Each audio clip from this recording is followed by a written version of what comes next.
ঘুম থেকে উঠেই জায়ের সাথে ঝগড়া হয়ে গেল। ঝগড়াঝাটি হয়ে যাওয়ার পরে বড়মশাই বলল, চলো তোমাকে একটা জায়গা নিয়ে যাব। আমি বললাম, দেখো আমার মুড ভালো নয়, আমি যেতে পারবো না। বড়মশাই বলল, আচ্ছা চলো না, যেয়ে দেখবে তোমার মুড ভালো হয়ে যাবে।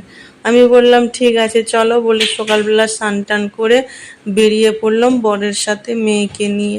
সেখানে গেলাম, সেখানে যেয়ে দেখি ওরে বাপরে, আমার বরের বন্ধুর বাড়ি চলে গেছি।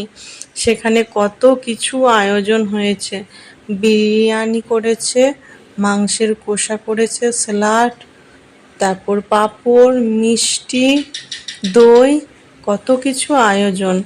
এত খাওয়া দাওয়া করবো কিভাবে?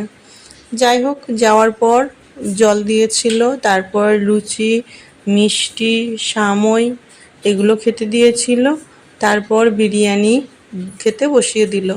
আমার বরমশাইয়ের সাথে কালকেই নাকি কথা হয়ে গেছে, আর আমাকে বলতে মানা করেছে, আমাকে সারপ্রাইজ দিবে বলে। তবে হ্যাঁ, আমি খুব খুশি হয়েছি, সারপ্রাইজটা খুব সুন্দর।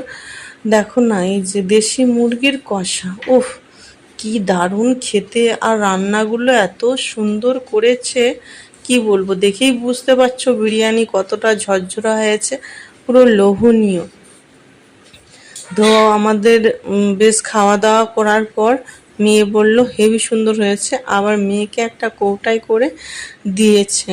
আমরা অবশ্য খাওয়া দাওয়া করে বাড়ি চলে এসেছি, কারণ একটু না এত কিছু খেয়েছি, বাড়িতে এসে না একটু রেস্ট নিলে হবে না।